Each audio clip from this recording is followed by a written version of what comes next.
Here on Inside the Ropes with GolfWRX.com, we don't just cover the PGA Tour. So, before we went down to Houston for the 2025 Texas Children's Houston Open, we were up in Frisco to cover the Pro FTB event at PGA Frisco, site of the 2027 PGA Championship.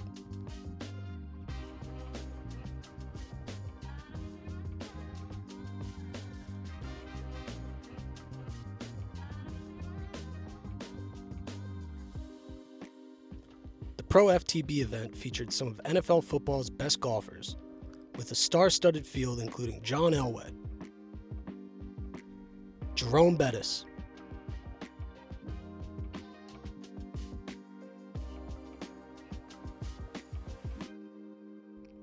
Matt Ryan, Terrell Davis, Brian Urlacher, Ryan Leaf, and many more. I wasn't really sure what to expect heading into the event, but it certainly surpassed expectations. It was highly competitive, with grandstands, signage, custom tee markers, and even custom quiet please signs that really made it feel like a professional event.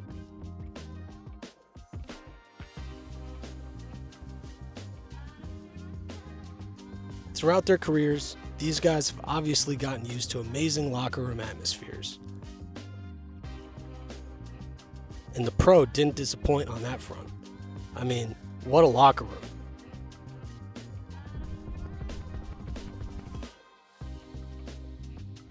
Playing in a modified Stableford format, the players were competing for real cash, with $25 grand going to the winner and a $400,000 prize pool.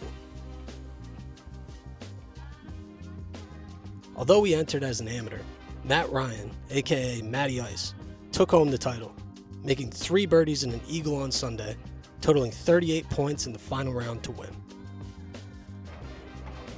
So Matt Ryan is your winner. He's at the top of the leaderboard. We were right there on the 18th green, dodging all the celebratory champagne, to hear from Ryan himself.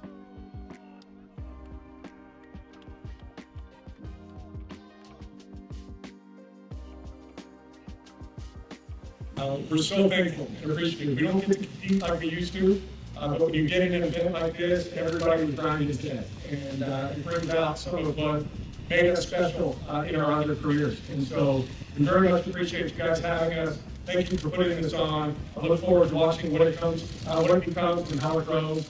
And I look forward to hopefully being back in another event soon. Thank you.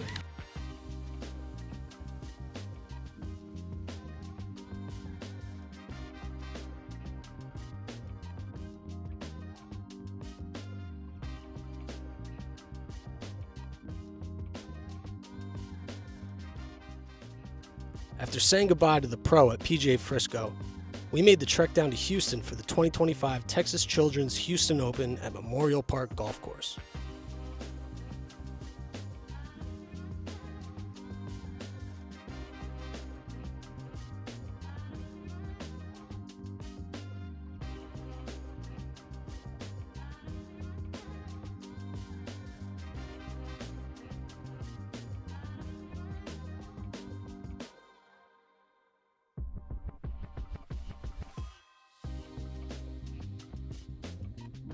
Rory McIlroy and Scotty Scheffler were in the field, so we watched as they warmed up early in the week.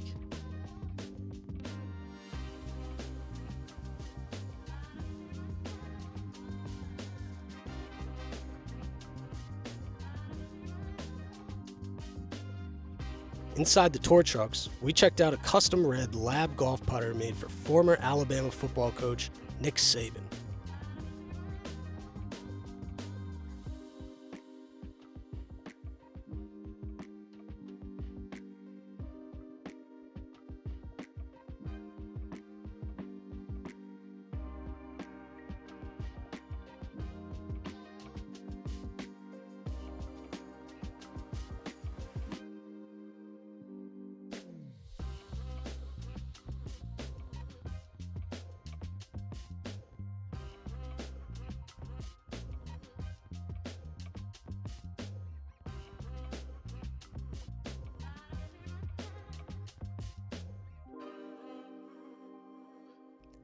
But the real gear news was inside of Jimmy Walker's bag, as he tested out a variable weight Adele iron to go along with a wildly interesting bag full of clubs.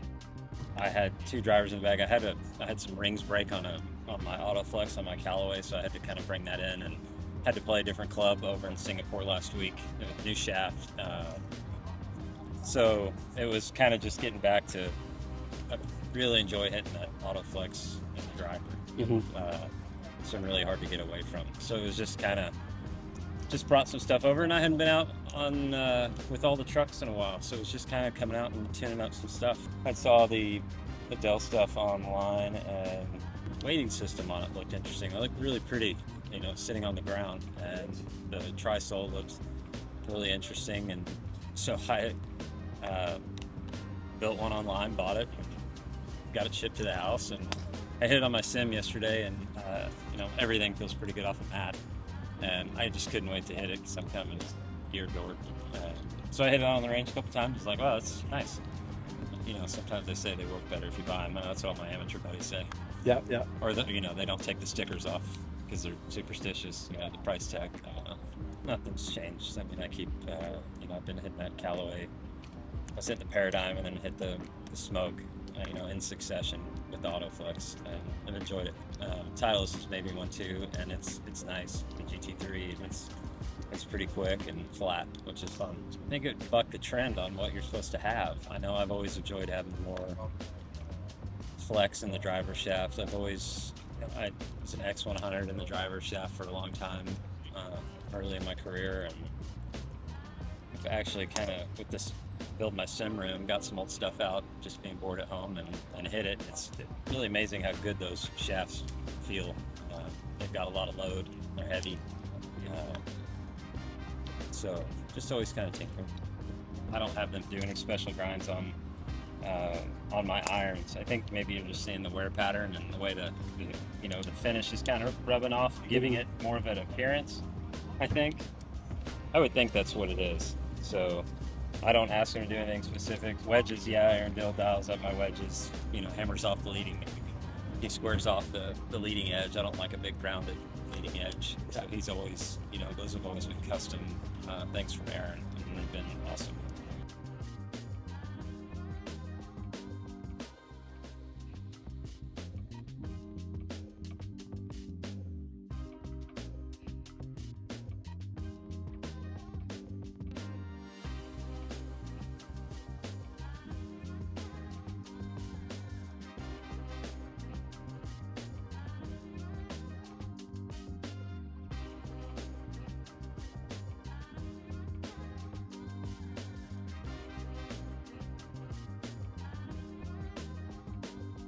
And then we caught up with club building legend Scotty G, as he built up the grips of Johnny Vegas, who plays some of the fattest grips on the PGA Tour. This is regripping for Johnny Vegas. So this is 7 masking, and we'll do 1 2-way.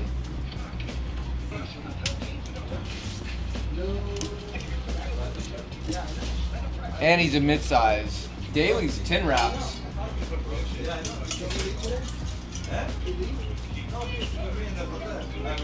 But Johnny's 7+1. We used to do 5 for him, and he goes, it wasn't making that much of a difference for him. So 2 extra wraps help. But these are his gamers. Yep. But we're gonna reshaft them. Taking the 6.5s out, and we're gonna put those 7.0s in them. But I'm gonna pair them all up first.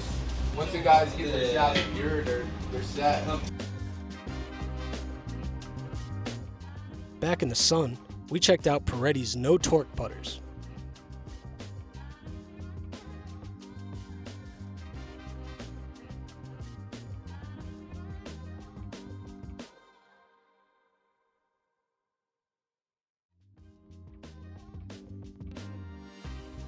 Odyssey's new Max 1 and Max 1 Strike prototype putters.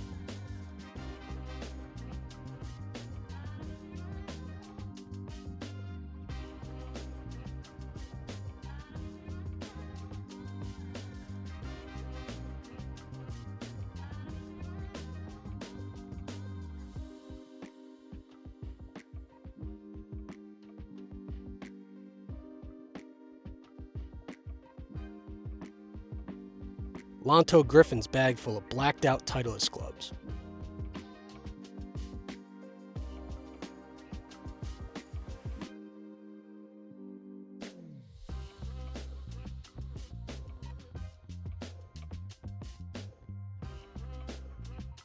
Golf Pride's new Align grips. And Eric Cole's awesome new Yes Prospect Sea Groove putter, which has been sitting in his garage since 2023. We also got a look at Beau Hossler's wedges, which of course have lead tape on the heads, but they also have lead tape wrapped around the top of the shafts. Hossler himself explained why. So what it does, it's right on, what do you call that, the fulcrum? Maybe where it's adding weight to the total weight, but it's not affecting the swing weight. So if I put the tape, up at the grip, it makes the swing weight lighter. If I put the tape in the club head, it makes the swing weight heavier. That's right on the balance point of the shaft. So, or at least where it's measured for swing weight. So it basically is adding to the total weight of the club without affecting the swing weight. Maybe not even noticeable to me if you took it off, but it's just something that we did that seemed to feel pretty good. And that total weight, whenever I get new wedges made up, Aaron usually just match that weight, and that's kind of how we've gotten there with that shaft.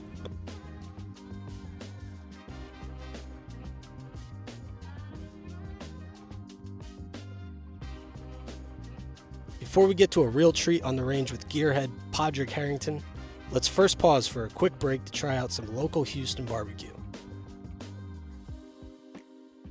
After conducting a bit of research and asking the locals for advice on the best barbecue in the area, I decided to head to the Pit Room. I realize that fans of Pinkerton's, Killen's, and Truth Barbecue will be upset by this, but we'll be back at next year's Houston Open to try them out. Don't worry. I must say though, the brisket, ribs, pulled pork, charro beans, and mac and cheese are going to be tough to beat.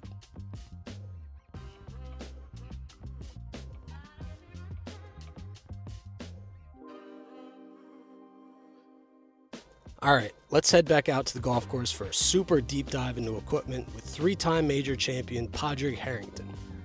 This interview was truly a gearhead's dream. I've had a lot of clubs in, but I'm finished now because once you start the Pro-Am, you kind of make a decision for the Pro-Am, play with your clubs, and you're stuck with that.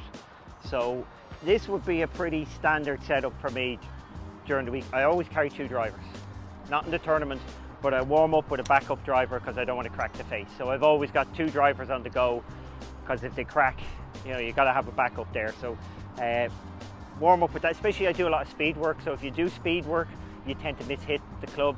So it's not that the club cracks, it's just I mishit it so much, going pretty hard at it, that I will eventually crack them. So yeah, that's for the backup. Then I carry a very strong 3-wood. It's an old TaylorMade Q10. Like that's 12 degrees, so it's a 2-wood. It says 3 on it, but it's a 2-wood. Don't tell anybody though. That's my Ladybird head cover, which let me tell you about when I won my first major. In 2007, my son was 3.5 years of age. He came out live on TV. You didn't get it over here, it was on BBC TV at home. And he put his hand on the claret jug for the first time and he asked me could he put ladybirds in it. You call them ladybugs, we call them ladybirds. So he wanted to put ladybirds in it because he saw the claret jug as just another jam jar or Tupperware for collecting bugs in. And that's what we were doing the previous week. So that's what he wanted to do, and that's what we did. So that would be the strangest thing that ever went into the claret jug. Another old club 5-wood in here. Interesting at the moment, even with the 3 clubs, Wilson have brought out some really nice carbon fibre woods. They're very fast. The driver's a little low spin, so I'm just waiting for him to get me one with a bit more, to spin a bit more, but yeah, I'm looking forward to that. As you can see, the beauty here is I use whatever clubs I want. So some of these are 2-3 years old. My driver's a model 2 models ago. Then we get into the irons, pretty straightforward. Like most players, I've got a bit of help when it comes to the 3-iron. It's a staff model 3-iron, but it's got the cavity back to get the ball up in the air. With this club, you're actually, when you're standing over, you're trying not to get it in the air. It goes up so high, so you're trying to hit it forward, which is very nice on a long iron, because, you know, if you hit your long irons badly, it's generally because you're trying to get them in the air, whereas this I can cover it and it still will pop up in the air. That goes about, normal conditions, about 235 in the air. Now here's the interesting thing, if you want to have a look in the bag, there's no 4-iron in my bag, so I have a gap. So my 5-iron, I go 3-iron, 5-iron. They're all in place. I do not care where the clubs go in the bag. Nothing to do with me. Absolutely not. I couldn't care less what my caddy does. When I ask him for a club, he gives me a club. I don't care how he keeps them, what he does with them, as long as he hands them to me, and that's all that matters to me. So I have no hang-ups about anything like that. He does have them in sequence here. Interesting, you know. That's how old this club is. Look how much the shaft is getting worn out from the other clubs. I'm not prepared to put dividers into my bag. Remember those things? Yeah. So, brand new set of irons this week. They're the exact same irons I've been using for, they're the staff model forged. I've been using these for about different versions of them for about 3 years now. So I put a brand new set in. I haven't seen the Wilson truck is out here this week. I haven't seen it in a while, so I just go in and get everything done. I've Gripmaster grips, which are quite interesting. If you want to stick your hand in that, you'll see how sticky it is. Oh, it's like stick 'em on there. Yeah. It gets stickier the more humid it is or the more wet it is. So you could sometimes you could actually hold it on and it would stick to your glove. So some people don't like it, but it means when it rains, I don't have to dry my grips or anything like that. Like you can see, these are brand new, so they're nice and tacky. 5 through pitch and wedge of the standard staff model set forged. Pretty straightforward. I have a 52 degree bent to 50. I have a 58 bent to 57, and I have a 64. So that's why I don't carry the 4-iron. I have an extra wedge in here at the top of the bag. That's bent to 63. So the gapping is okay. It works for me. I know it's a big enough gap. I can hit. I've got a number of shots. I can hit a half shot, 3/4 shot. I can hit a half chip. I can go down the shaft. I can narrow my stance. That's a great way of taking some distance off your wedges. Just narrow your stance. I have a 2-ball putter. Interesting, I changed putter this year, so I don't change putters very much. So I went for the technology, face balanced, all the technology. My putting guy, Quintic, Paul Hurrian, says really helpful. What's interesting is I haven't put it as well. So I have an old 2-ball which I've stuck a bit of weight in the corner here. It has a little bit of rotation, so you know, this says it works better. So it would be interesting to see how long that stays, or whether I go back to the other one, because I definitely, like I led putting on the Champions Tour last year. I know it's total putt, it's not strokes gained, but I certainly put it decent. So haven't put it as well with this as of yet. I'm waiting for the week, but technically it's better. That's the way it works. So this is the 25 Pro V1. This has been very good for me. Surprising improvement. You know, you don't normally, they change ball, you don't normally notice it. This one I noticed quite a bit. It's coming in steeper, so it's stopping quicker, spinning back more, so should help on firmer greens, bigger, tougher courses. Not great sometimes on soft greens with wedges, but you know, in the bigger tournaments you definitely want the ball stopping quicker. They changed the groove rule over me. I'd love to have the old box grooves, but I fully understood that it lessened the skill. As much as it suited me, it lessened the skill in the game. Just like anchoring putters. It doesn't suit people, but it lessens the skill. You know, so I have no problem whenever they make the skill harder. You know, it's the same for, it's not that it will disadvantage somebody, just like the groove rule really disadvantaged me. But that doesn't mean it's not right. So if they wanted to go back to 12 clubs, it'd be a great move rather than 14. If they wanted to dial back the size of the driver, fine. I'm a full believer in rolling back the golf ball. You know, all the golf courses back at where I come from are defunct because of the ball going so far. And the problem is, all the kids can hit it miles and they don't know where they're hitting it, you know, which is true. So when I played, if you missed the fairway, you clattered into the trees. Whereas they hit it now, it carries those trees and pitches in the middle of the next fairway. So it's pretty dangerous at home. You getting a lot of golf courses having to close holes down and reroute. I know it's not such a big problem over here in the States, you have a lot more room, but certainly back in Ireland, it's a major issue. So yeah, I'm a big fan of the rollback. I don't think amateurs are going to notice it at all. And I don't think pros are going to notice it after a while. Maybe they might have to appropriately adjust a few tee boxes for a while, but you know, everybody out here is getting fitter, stronger, hitting it further. Rolling it back will play into the hands of the longer hitters. There's no doubt, because the faster you are, you know, it's going to help. And remember, no matter what you do with the rollback, players are still going to swing their irons faster. You know, they're never going to stop that, and that's a big advantage. You know, the more spin you get into these greens. It's the old TRSR3, so it's an out-of-date one. I like it. You know, again, I'm not contracted to play a driver. I'm looking forward to the new Wilson one because, as I said, it's a bit quicker, but it was too low spin at the moment, so they have to retool it up for me. But yeah, this works great for me. I like the fact that, you know, that's the great thing about Wilson. They want me to use the best equipment and win. So they always say to me, look, if we don't make it as good or better, we don't have to use it. As I said, anything for a bit more ball speed.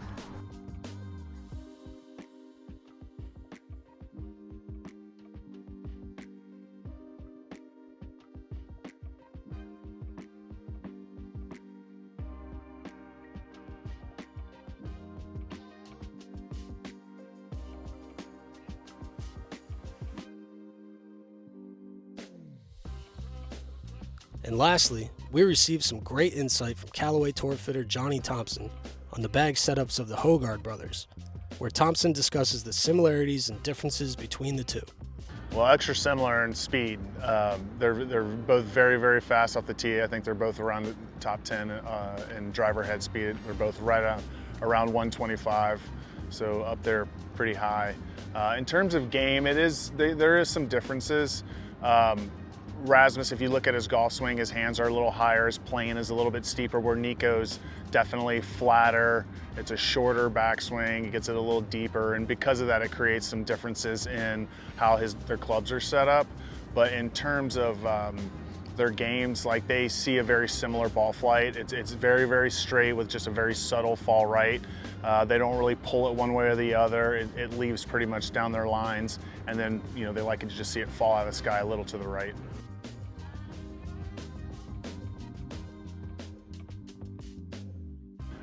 The one thing that I've noticed is their eyes are attracted to the same thing, which isn't surprising, being that they're twins. They seem to like the same visuals on the ground, so a lot of times they'll play the exact same model driver, they'll play the same model irons, they're playing the same model wedges, with some little nuances with like wedges, like there's a few different grinds and bounces for each.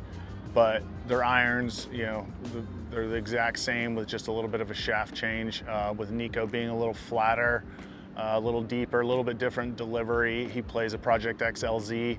It helps him kind of flight it up a little bit more, where Raz, being a little bit higher hands, naturally he's going to hit it higher to start. He uses the KBS S tapers. So similar flex, similar weight, but definitely two different shafts in terms of like what they produce. It's funny that they both play like mallet putters with double bin shafts. I mean, I think that's pretty unique that they have, you know, it's a different visual on the ground, but they both have a very similar setup in that they're both face balanced double bins. Again, they play the same irons, they play the same model wedges, they play the same triple diamond driver. They both carry a 7-wood. Raz doesn't use it every week. It's sort of a course dependent club, where Nico plays it pretty much every week. There are some differences on how Nico and Raz go about setting up their bags. On the long end, Nikolai started off going driver, mini driver, a 3HL, which is kind of like a 4-wood, and a 7-wood, where Raz was kind of more traditional with just driver, 3-wood, and then the 7-wood would sometimes make it into the bag, depending on the course.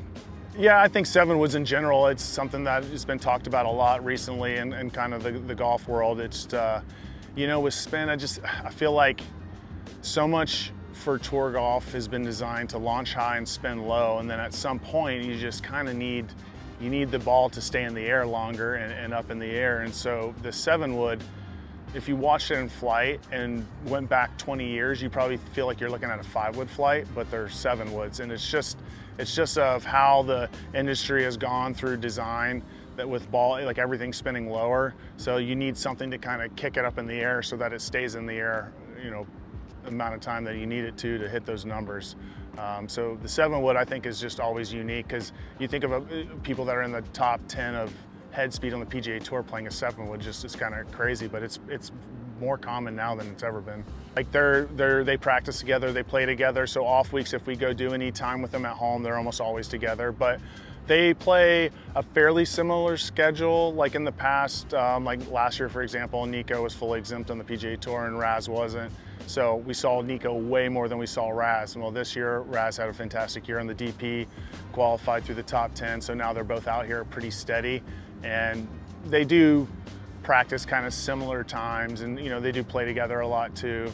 Their caddies are close, so you know, they definitely, they're together more often than not. But we've probably seen Nico on the PGA Tour for a longer time, and even more familiar with him.